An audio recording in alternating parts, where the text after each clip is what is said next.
This is Straight to the Source, your destination for food, views and big ideas. Brought to you by two of the best in the business, Tonya Barr and Lucy Allon. Join them to discover some of Australia's most dynamic food, hospitality and agribusiness leaders. Hello and welcome to Food, Views and Big Ideas. I'm Tonya Barr. And I'm Lucy Allen, and this is the podcast from us here at Straight to the Source. In this podcast, we will be introducing you to the people who are driving our food and hospitality industry forward. Whether it be on the land, in the water, in the kitchen, or from the boardroom. Each of our guests are playing a significant role in the evolution of Australia's food identity and culture, and we want you to know who they are, their views and their big ideas. Welcome back to Food, Views and Big Ideas. I'm Tonya Barr, and today I'm catching up with master pastry chef Christopher Tay. Christopher is the founder of Black Star Pastry, and many may or may not know the guy behind the strawberry watermelon cake, which, by the way, was the most Instagrammed cake in 2015. Since moving on from Black Star, Chris has been continuing his craft and following his passion. He's now embarking on a new venture, and he's here today to talk about it. Good morning, Chris. Good morning, Tonya. It's wonderful to have you here. I know. Thanks for making the trek over the bridge. Yes, my sons go to school around here, so I'm here a lot, actually. Oh, okay. Well, we can make it a regular thing. Yes. So you've had an incredible career to date, and many look to you as the quiet, and I actually have seen many sides, but the not so quiet achiever. Let's talk about your career. When did you start cooking? I started cooking in 1994, and I don't look that old. I believe that well. the work keeps you young. That's what I believe. I met my wife when I was just about to do the HSC, which meant that I missed out on the course I wanted to do by 1 mark. So I didn't end up going to pharmacy like my parents did. I ended up at university, did a Bachelor of Arts in Psychology, but during that time I was cooking all that time. Actually, I was doing all sorts of jobs. I was a barman, I was a waiter, started as a kitchen hand. Is this all in Sydney? Yes, in Sydney. So my wife and I come from Haberfield, just in the inner west, and we've been there all our life.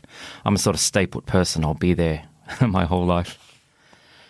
So the day of my final exam, I did get through my degree, but I put that all aside. I went straight into the kitchens, and I just have never looked back. And that was in 1995.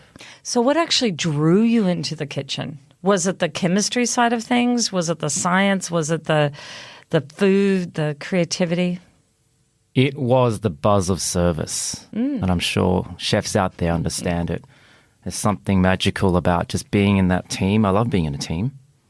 And it's part dance, and it's part discipline and routine. And when it's going beautifully, it's just a wonderful thing to be part of, and I find it quite addictive.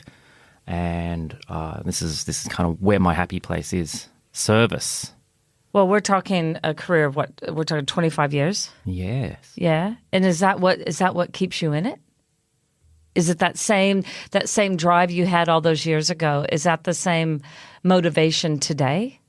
Well, creativity is part of it, and creativity is made up of not only the food, but also building a what would you call it? Call it a brand or a place or even a community of customers and staff. I think of it as an ecosystem. Yeah. It's like kind of nation building in a way. That's really exciting. And there's all parts of that job. Sometimes you need to be in the kitchen, sometimes you need to be on the computer, and sometimes you need to be cleaning the floors. But my happy place really is just interacting with customers. They tell me what they would like. I say, yeah, I'd love to get you that. And I go get it, have a little chat, and they go. So you're in the kitchen 25 years ago and you're finding your feet. Did you set off in the pâtissier world or was it more in a different direction? Okay. A very far place from where I've ended up. So I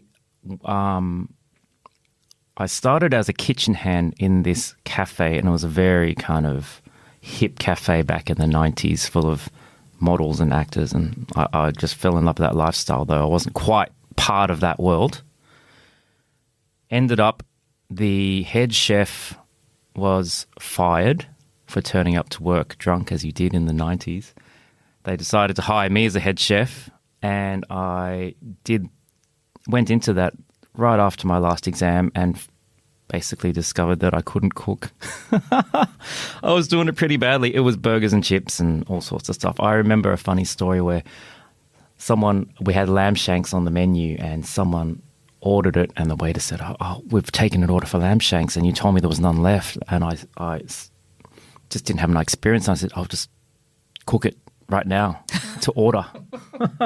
And for those of you who don't know, it takes 3 to 4 hours to really do it well. Needless to say, I was eventually fired from that job. Mm-hmm. And So how did you cook it? Like, what was your thought I just process? seared it. Okay. Yeah. Seared very it, tough. rested it, Hardly. plated it up. There you go. Then I realized I needed to go and get some education and some training. So I went into an apprenticeship. And back then, it was a different scene. Not enough restaurants, too many chefs. And I was of the belief that who would take me? I'm too old already. You know, How old were you? 22, and I'm watching 16 and 17-year-olds start their careers and saying, oh, gosh, I've missed the boat. Isn't that funny? Yeah, it is. Yeah, there's irony in that. So my wife really encouraged me to just go and knock on doors and ask every place that I wanted to work in. And it was very hard to get a job. I have to say, I would hire me as a young chef. So conscientious and passionate and energetic. Yet back then it was very hard to get a good job. Needless to say, I ended up in some nice places, but I really wanted to get into the fine dining side of things. Yeah. And at what point did that happen? I ended up at Belmondo in my last year of my apprenticeship, and that's where I got into the dessert section. So Belmondo was a 2-hat restaurant, and back then the hat systems were very, very important. They kind of determined whether a restaurant was successful or not, and if you lost a hat, it could mean disaster. It could mean no one would turn up. The pastry chef there just spotted my kind of temperament, just calm and methodical, and said, you need to be on desserts. And I just have never looked back since. So did you have a mentor in that space? I did. Oh, look, it was a funny space. It was an Italian restaurant. Chef Stefano Manfredi. Mm-hmm. He's an amazing guy. He's just got a life dedicated to food, Italian food. Now, there was his mother, Franca, there. So she would have been in her 70s, still working every day in the kitchen. Brother Franco there as well. And another head chef, Nicole Ilawan. So I think there were 4 head chefs in that one kitchen, and very Italian, so they'd be yelling at each other over service, arguing as they do. It's nothing wrong with that. No, very passionate people. But the dessert chef, Daphne Morales, yes, she really looked after her little dessert team and pushed me, and I was so nervous. Oh, gosh, the first day on dessert section, I remember I got there, my hands were shaking, and there was a whole box full of toffee cages. Have you ever made one? You get toffee and you oil the back of a ladle and then spin the toffee over it. First thing I did is I got there and I dropped this whole box of toffee cages, and I was just mortified. Oh, my goodness, they would have taken hours to do. At that moment when that happened, were they supportive, or was that something you just said, I've just got to get it together and move on? No, they were very supportive. I do have to say, I had to become the person I needed to be successful at service, and it wasn't natural for me. So naturally, I can be a little shy, I can be quite nervous, and when the pressure's on, sometimes, or I used to, freeze.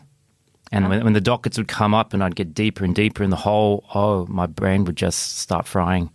And at one point, I just realized that I had to overcome this and become kind of steely and cold during service. And it took a long time, took years.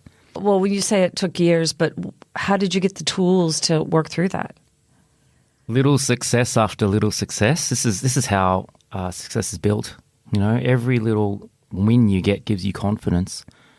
But really, I remember going in on the bus and closing my eyes and just picturing myself in service and the dockets coming up and me just taking one and knocking it out and going for the next one and the next one, just being very clear and cold. And that's what I'm like now, actually. Like, I'm great in a crisis. If the world went to pot, like I'd be the one that could get the team together and go find somewhere to go. It's just training, but naturally I'm not wired like that. So if a young chef comes in the door and he applies for a job or she applies for a job, is that something, you know, you aren't discouraged by if they're shy, or is that something that you see in other chefs and go, you know what, I'm going to help you? What you're looking for is passion. I just don't think there's enough enthusiasm in this world. And I even feel that it's discouraged. I mean, you should be able to go to work and say, I love my job, I want to do a really good job, without the person next to you going, you're an idiot, mate, you know? What time do we knock off? Yeah. But that's what you're looking for. You're looking for people with just passion, because you know that at some point the fun wears out and it's a grind, and if you've just got it, that fire burning in you, it just doesn't feel like work.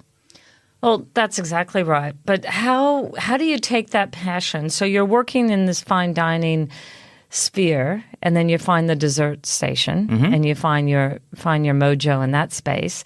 And then walk us through what that looks like, going from where you were there to starting Black Star Pastry. How did Black Star Pastry come to be? Right. So I wanted to be, and I started as a savoury chef. Initially, I wanted to own a 3-hat restaurant, have a beautiful, decadent, lovely space and cook savoury food. But look, I do prefer going home smelling of, flower petals and icing sugar rather than prawns and oysters. I went to Claude's restaurant just as I was finishing my apprenticeship, and they really needed a head pastry chef, and I was just so underqualified, I felt. So I went work with Tim Pak Poi. I was just on the cusp, just almost 30. I was just about to leave to go and work in Europe, because I thought that's what you had to do to get a great training. Just dropped in to see Tim because I saw an ad in the paper for a chef. And he said, look, if you go overseas, you'll probably just be peeling carrots for a couple of years, Chris, but I'll teach you everything I know about cooking. And that's not just cooking, but just how to eat, the whole art of gastronomy. And the price is that you stay here 4 years and do a whole new apprenticeship with me. And I thought about it deep and hard, and I thought he was actually right. So I did do that, and I stayed 4 years. And that was just crucial for teaching me everything about cooking, not just cooking, but dining, hospitality, treating someone as a guest when they come into your establishment. I worked with professionals, amazing chefs, craftspeople, and the waiters there, they were so good, they were almost psychic. I remember before I took the job, I had dinner there, and you'd think, I wouldn't mind a glass of water, and he was the waiter with a glass of water, or, I wouldn't mind another glass of wine, and, he'd come up and say, would you like another glass of wine? Is that where you started looking at where the ingredients were coming from in the back door of the kitchen? Definitely. Oh, yes. Because I know we've had this conversation in the past when we've been on these truffle hunts. And the first time that you were, the truffles, that you received truffles in the kitchen. And I believe it was at Claude's. Yes. Well, this is going back to when Australian truffles were brand new. Like, no one had them. So Duncan Garby in Tasmania picked Claude's restaurant to showcase the first truffles he got out of the ground. So I remember one morning I came into work and Tim was there with 6 jars of truffles and said, Chris, have a look at this. I'd like you to grade these truffles from best to worst. And I was just thinking, who gets to do this in their job? It was quite amazing. But, I mean, it did get quite ridiculous at times. I remember one recipe calling for partridges that had been trapped in grain silos over winter and things like that. We used to make our own rose water from organic roses that were picked and sent up from Tasmania. Oh, and I mean, beautiful to do and wonderful to work with. But then I ended up at Key Restaurant. Right, okay. As their pastry chef.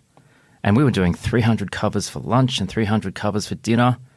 And you just can't do that for that kind of scale. Yet Pete Gilmore at Key was able to put out food just as beautiful. So that was really important to learn, because when I ended up doing what I did at Black Star, scale was critical to understand how to take something beautiful and make it on a large scale, yet not lose quality. What's the meaning of the name of Black Star? Okay. It is about rebelliousness, really. So I wanted to get out of that system. I was 32. I felt like an old man, and I wanted to carve my own path in this world. And I threw everything behind it. And the name comes from a Radiohead song, because I was into Radiohead. I've been playing like in bands and things when I was younger, and back into it now. So the name comes from the Radiohead song Black Star. Plus it just kind of had a sing to it, which I really liked. So you find this venue in Newtown. Yes. You've got a name, Black Star. Yes. The doors are open. It's quite an old building. It is an old building. And so what was your vision? What year was it? And what was your vision for that? And how did you take that idea and grow it to what it ended up being? I wanted to put together in one place all the food that I loved to cook and I loved to eat, including caramelized puff pastry with chestnuts and tart tatin and lamb shank pies and things like that. These are just things that I love to eat. And back then, there was quite a divide. Like the talented chefs all were trying to get into fine dining. And so when there was a place that had a chef that had trained there and then, say, opened something more accessible like a cafe or bakery, that was actually quite new. Whereas now I think there's great chefs everywhere, and you get great training in cafes, you get great training in little restaurants. So that was quite novel. So suddenly patisseries went from finger buns, I think, and muffins to very innovative, risky stuff. But did you envision that it would become what it ultimately did become, and it's still continuing on today without you at the helm? But yes. Was that your long-term, long-game plan, or did that just evolve and just the snowball just kept getting bigger and bigger? No, I had no plan, actually. Right. I had no plan except to get through it. I borrowed money off my dad. He just retired, so he had some cash. And I remember my mum saying, I don't expect this money to ever come back, because they were in small business. They know how tough it is. We had just had our first child, so we were living off the baby bonus while it took 6 months to fit out a little terrace in Newtown. And then when the money ran out, we said, we have to open tomorrow. And that's what we did. And in a way, I'm gladful I was so naive, because if I wasn't and I knew what was ahead of me, I probably wouldn't have done it. The risk would have been too great? Yes. But without risk, you don't have reward. Yeah, that is true. It is true. Tell me about the iconic strawberry watermelon cake. Come on. That one, I do my best work under pressure. So running a little cake shop, and one of my friends said, I'm getting married, I'd love you to do the cake, and I just want you to go to town, just make something really different. So I saw the finished product in my mind, except in the middle was more like a jelly stripe or something, just something red. Mm-hmm. And I believe that when you're creating stuff, it's a holistic thing. So at the moment, I was really into eating a lot of fruits. And so what I thought, what if this red stripe was a piece of watermelon, and that watermelon was cured with rose water, because I was really into Mediterranean, Middle Eastern flavors. And that one just came together and worked so well, which is interesting because that's not my usual style. I tend to labor and work over the cakes I do. But just every now and again, it just comes together like it's meant to be. And at the time, it was just another cake that we were doing. And I remember saying, oh, look, it's been on for like 3 or 4 months. We should probably take it off and do something new. That never happened. Then social media. Yes, there was no social media when I started this. So I remember I didn't have a Facebook account, and there was no Instagram back then. And when these things started, that's when we really started to notice this pickup in business and a different kind of clientele coming as well, because I just wanted to run a little shop for the locals, for the Newtowners. Suddenly we had all these different people coming from all over town and even all over Australia and all over the world coming. Mm-hmm. It was incredible to behold. And so that's where the growth started. Well, I come from very small beginnings, so really it took 5 years before I was able to build enough capital to do the next shop. And by that time, Newtown was at breaking point. It was ridiculous. So I didn't even have a bench to work on. I'd have to pick up a tray and pallet batter in the air. It was ridiculous. And we were renting a temporary kitchen to get through the weekend. And customer service had just become, it grinded to a halt. There was like a 45-minute wait to get in the door. Mm. So we really, really had to grow. And I did have to borrow more money. And that is one of the problems with when you kind of start too small. Yeah, you give everything you've got just to get your door open, and then 18 months later, you might be finding that you have to go through all that trouble again with a new site. Mm. Yeah. So from there, it just kept building and growing, and everything we made that was left over pretty much just got funneled back into the business to build the next one, because our kitchens then became too small, and we got to 5-6 stores, and by then it was a big machine. And I never thought it'd be at that point. It's like feeding the beast? Well, yeah. It kept going, and, the food was good, so I was very happy. How did the letting go of Black Star come to be? Well, I had a shop in Melbourne for 6 months. Mm-hmm. So that was a great little knock-together cafe. It was great. We just opened this little cafe in the back of a restaurant, and it was super busy. But I had to travel every 2 weeks or every week, up and down and up and down.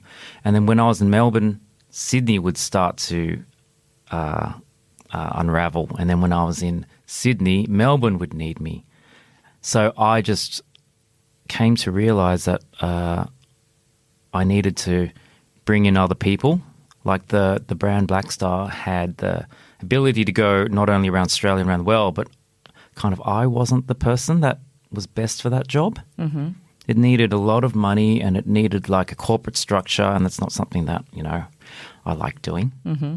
So I was approached by someone. It was not on the market. I was happily running my own life, though it did kind of take a toll on the family. It was very difficult. Well, you have 4 children. I do. Yeah. And they were young, very young. Like we had 4 children under 4 years old. And even Sydney and Melbourne was trying enough. And just imagine doing like Hong Kong or Singapore or something like that. But there was just no way I could do that.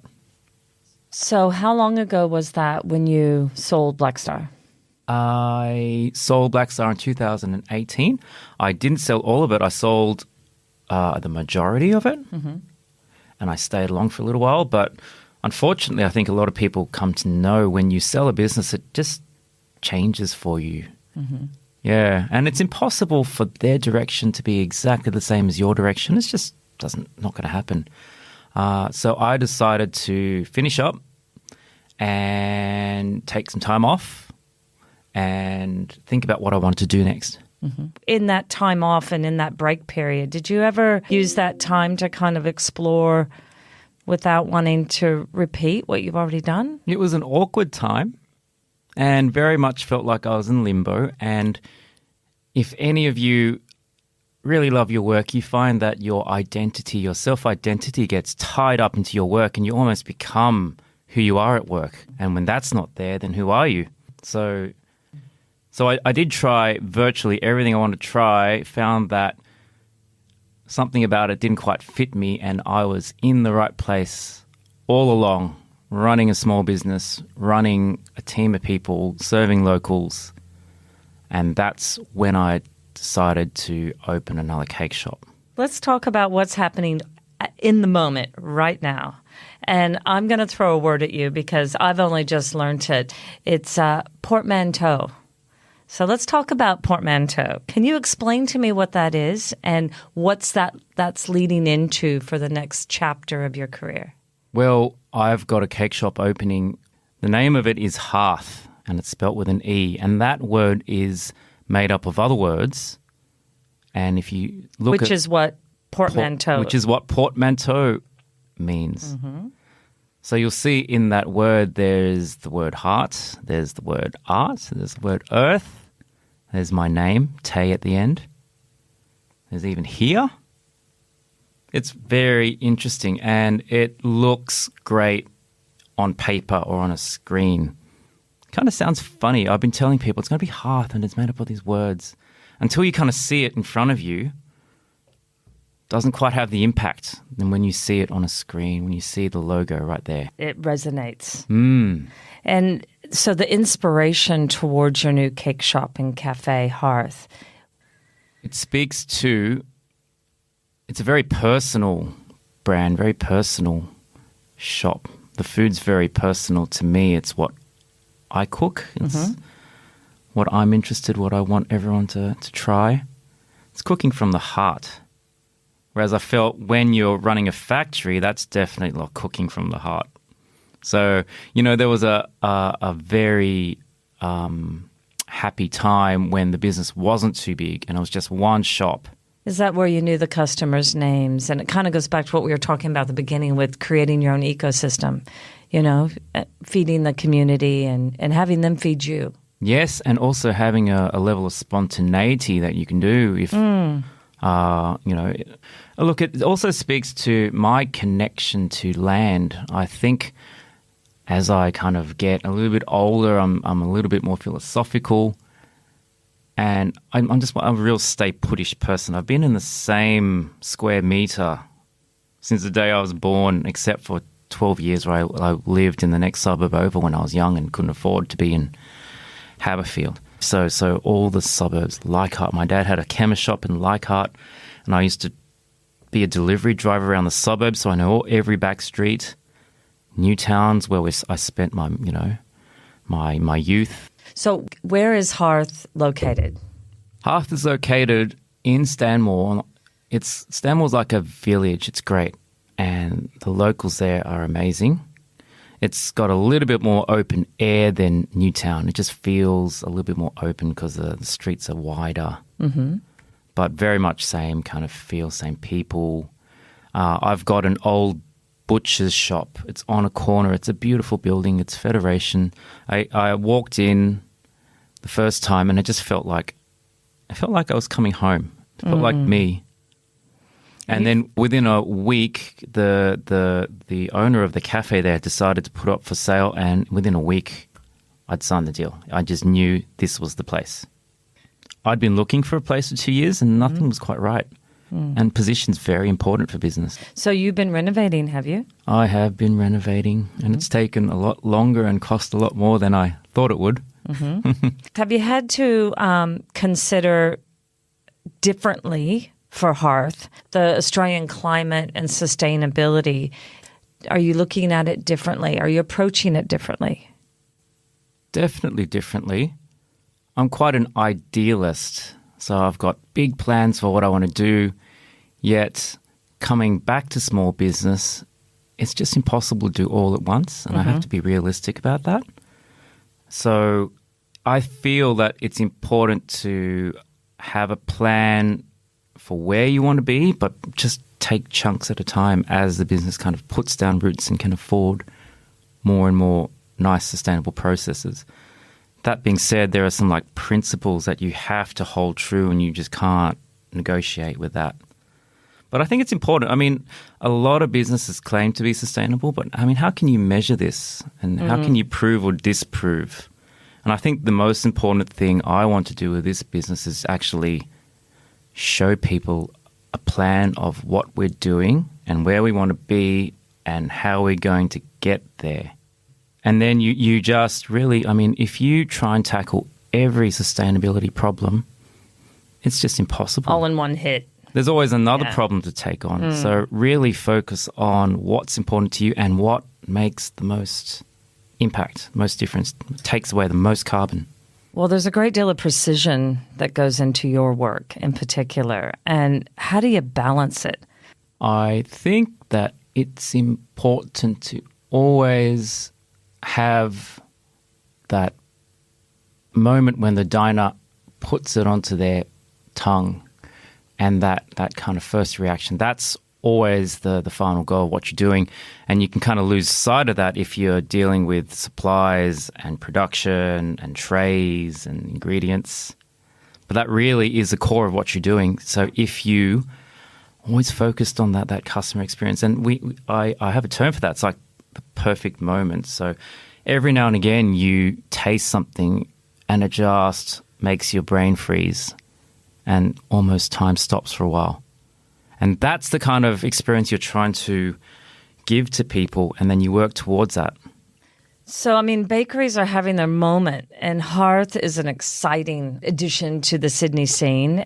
What do you hope your customers will experience that sets Hearth apart?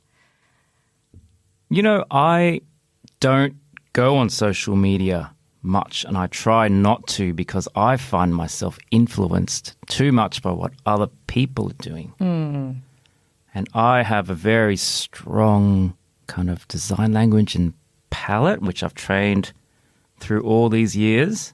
And I find if I look at what other people are doing too much, then my work starts to look like their work. And I really want that. I mean, the same thing that made that left brain break the rules philosophy that made the strawberry cake, I think you can expect that again, as long as I don't try and copy other people's work. And you do see that in the industry. Yeah. Well, it's a design style that kind of evolves, and I know that if I start looking at other people's work too much, then you lose that essence of what the Hearth style is. And it's an organicness, it's a naturalness. All the cakes look like little landscapes, and that's what they're meant to look like. And they're inspired by natural materials. Like I've got a cake with the top and it looks like terrazzo. And there's, boulders and greenery. And so let's go into ingredients, which I'm passionate about, and I know you are too. You've been on many of our Straight to the Source tours, and we talk quite often about ingredients and, Australian native ingredients and seasonality, and how is that driving this new menu? It's not often that you get to taste an ingredient as a chef where you go, wow, I've just never had that flavor before. It's very, very rare. Yet since becoming really into native ingredients, I can almost have that experience weekly. There's just so much out there. And there are great producers everywhere starting to bring new ingredients and get them to us. So we talk about nostalgia and the role that plays. So are you looking at obviously tapping into that, but also pushing the boundaries forward?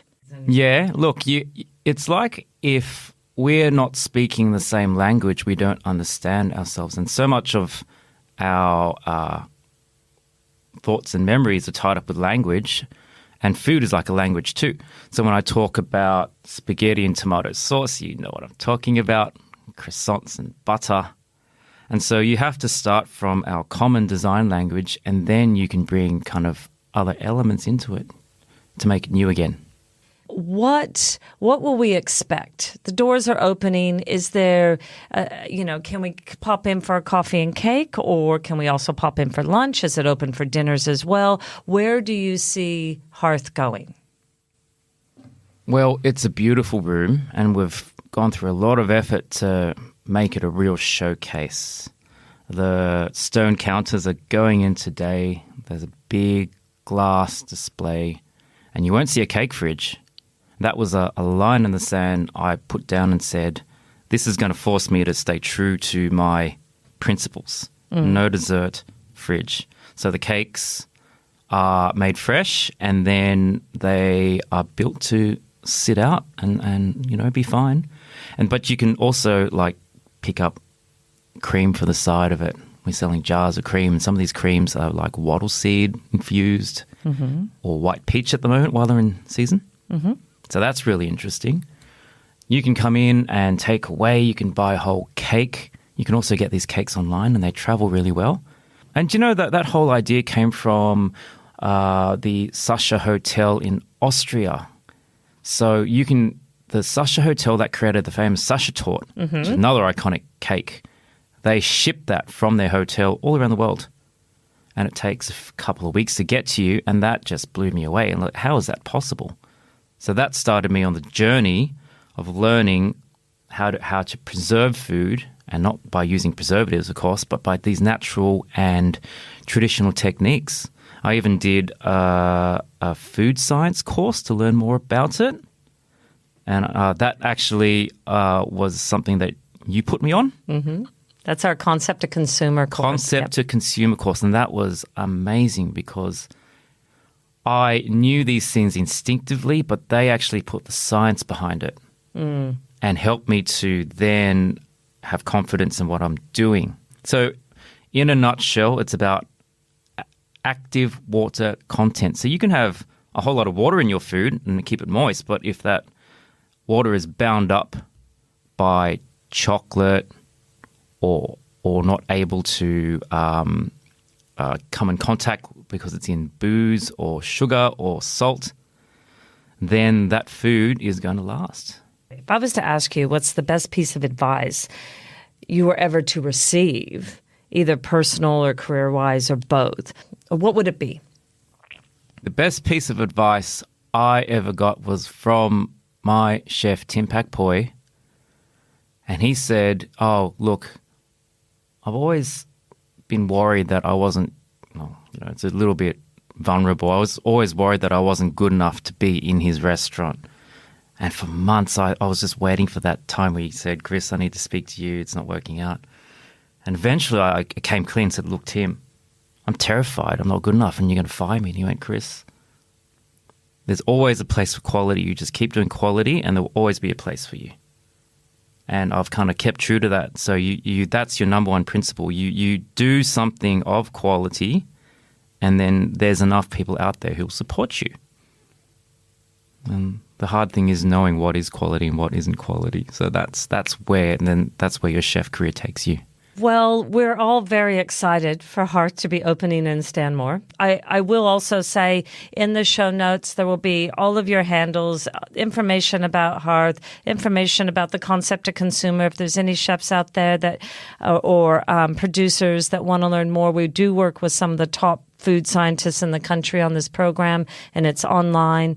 And a big shout out to our friends at Unox Australia for helping us bring, with their support, we're able to bring Concept to Consumer to life and offer it up to chefs and producers across the country. And I know, Chris, you've been a huge fan of Unox commercial equipment for many years, and we are too. So, a big thank you to them, and look forward to seeing their gear in action in your new cafe. Thank you, Tonya. Well, thank you so much for tuning in with us today. We really hope you enjoyed listening as much as we've enjoyed the conversation. You'll find links to anything mentioned in today's chat in the show notes. We have some more extraordinary guests lined up, and we would love you to join us again. So please make sure you're following us on your favourite podcast app so you don't miss future episodes. We'd also love to hear any of your feedback, good or bad, or perhaps you've got a guest you'd love to hear from. You can let us know. And the best way to stay up to date with what we're doing, who we're talking to, and where you'll find us around the country is to become part of the Straight to the Source community at straighttothesource.com.au/community. Until next time.